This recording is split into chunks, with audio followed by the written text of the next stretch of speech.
कमल किशोर सोने एवं हीरे जवाहरात बनाने एवं बेचने का काम करता था। उसकी दुकान में बने हुए गहने दूर दूर तक मशहूर थे।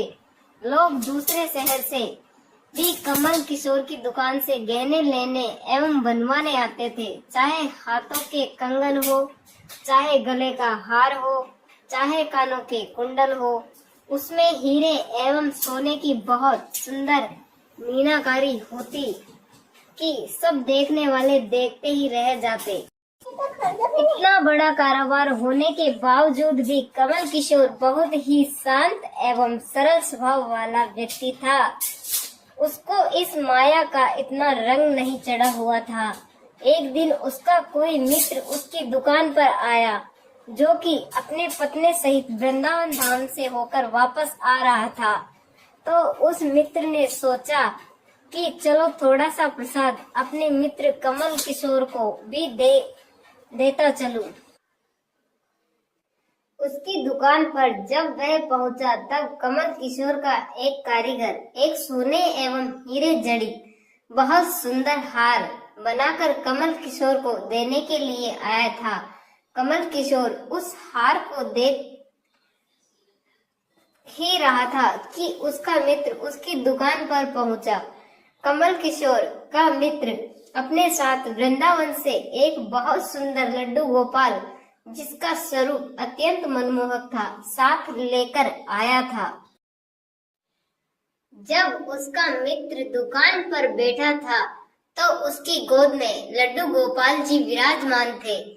कमल किशोर लड्डू गोपाल जी के मनमोहक रूप सौंदर्य को देखकर अत्यंत आनंदित हुआ। उसने अपने हाथ में पकड़ा हुआ हार उस लड्डू गोपाल के गले में पहना दिया एवं अपने मित्र को कहने लगा कि देखो तो सही इस हार की शोभा लड्डू गोपाल के गले में पड़ने से कितनी बढ़ गई है। उसका मित्र एवं कमल किशोर आपस में बातें करने लगे। बातों ही बातों में ही उसका मित्र लड्डू गोपाल को हार सहित लेकर चला गया। दोनों को ही पता न चला कि हार लड्डू गोपाल के गले में ही पड़ा रह गया है। कमल किशोर का मित्र अपनी पत्नी सहित एक टैक्सी में सवार होकर अपने घर को रवाना हो गया। जब वह टैक्सी से उतरे तो भूलवश लड्डू गोपाल जी उसी टैक्सी में रह गए। टैक्सी वाला एक गरीब आदमी था जिसका नाम बाबू था, जो कि दूसरे शहर से यहाँ अपने परिवार का पालन पोषण करने के लिए टैक्सी चलाता था एवं वह टैक्सी लेकर काफी आगे निकल चुका था। आज उसको अपने घर वापस जाना था, जो कि दूसरे शहर में था। जब टैक्सी लेकर बाबू अपने घर पहुंचा तो उसने जब अपनी टैक्सी की पिछली सीट पर देखा तो उसका ध्यान लड्डू गोपाल जी पर पड़ा, जो कि बड़े शाही तरीके से पिछली सीट पर गले में हार धारण करके सुंदर सी पोशाक पहनकर हाथ में बांसुरी पकड़े हुए पसर कर बैठे हुए हैं। बाबू यह देखकर एकदम से घबरा गया कि यह लड्डू गोपाल जी किसके हैं। लेकिन अब वह दूसरे शहर से अपने शहर जा चुका था, जो कि काफी दूर था एवं वह सवारी का घर भी नहीं जानता था।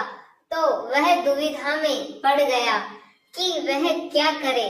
लेकिन फिर उसने बड़ी श्रद्धा से हाथ धोकर लड्डू गोपाल जी को उठाया एवं अपने घर के अंदर ले गया। जैसे ही उसने घर के अंदर प्रवेश किया, उसकी पत्नी ने उसके हाथ में पकड़े लड्डू गोपाल जी को जब देखा तो इतने सुंदर स्वरूप वाले लड्डू गोपाल जी को देखकर उसकी पत्नी ने झट से लड्डू गोपाल जी को अपने पति के हाथों से ले लिया।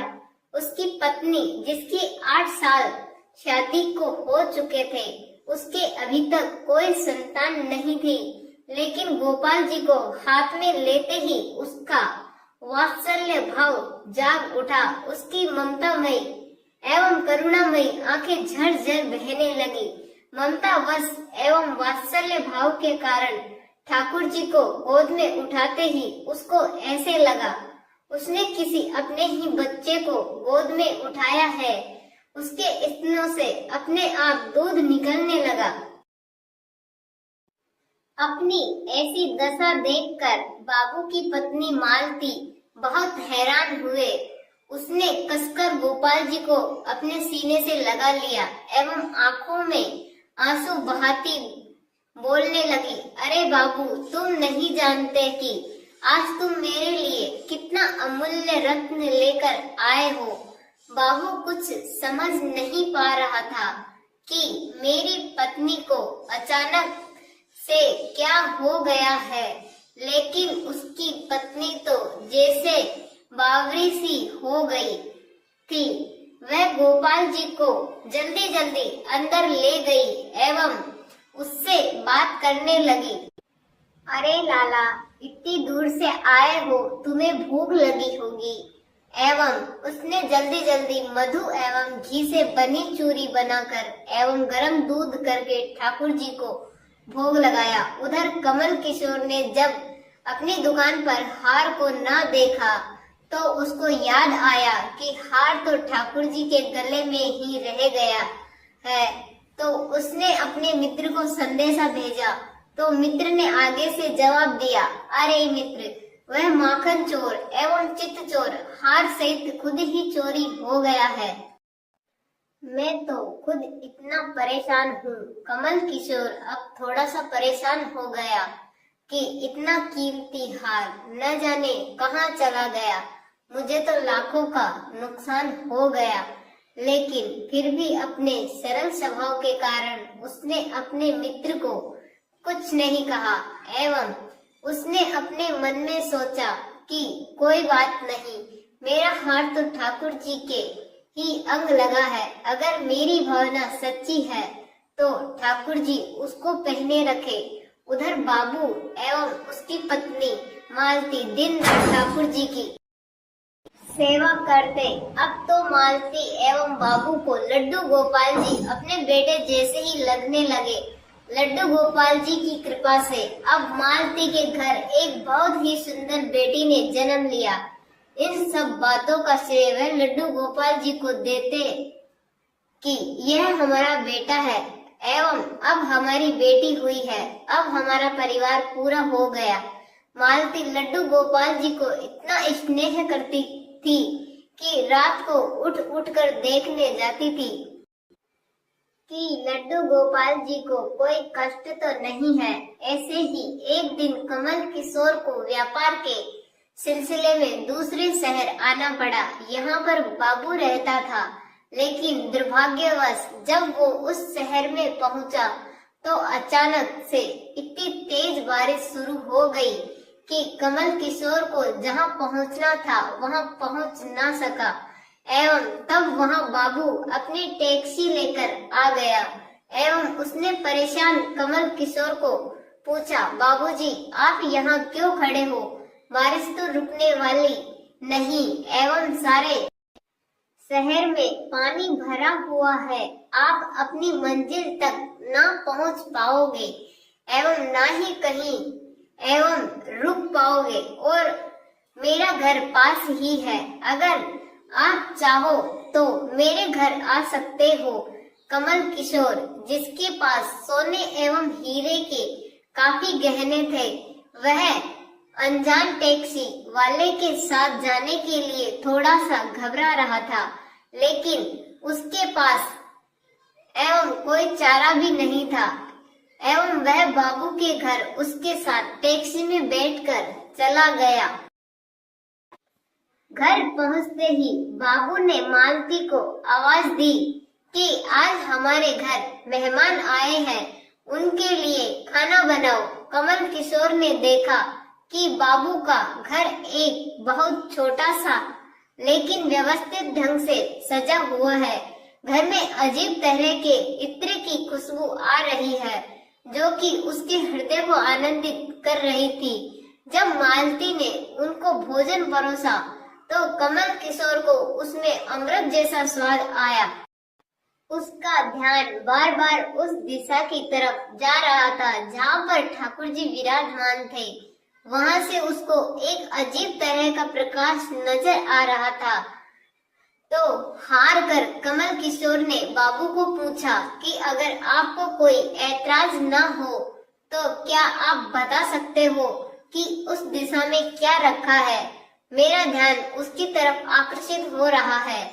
तो बाबू एवं मालती ने एक दूसरे की तरफ मुस्कुराते हुए कहा कि वहां पर तो हमारे घर के सबसे अहम सदस्य लड्डू गोपाल जी विराजमान है। तो कमल किशोर ने कहा, क्या मैं उनके दर्शन कर सकता हूँ?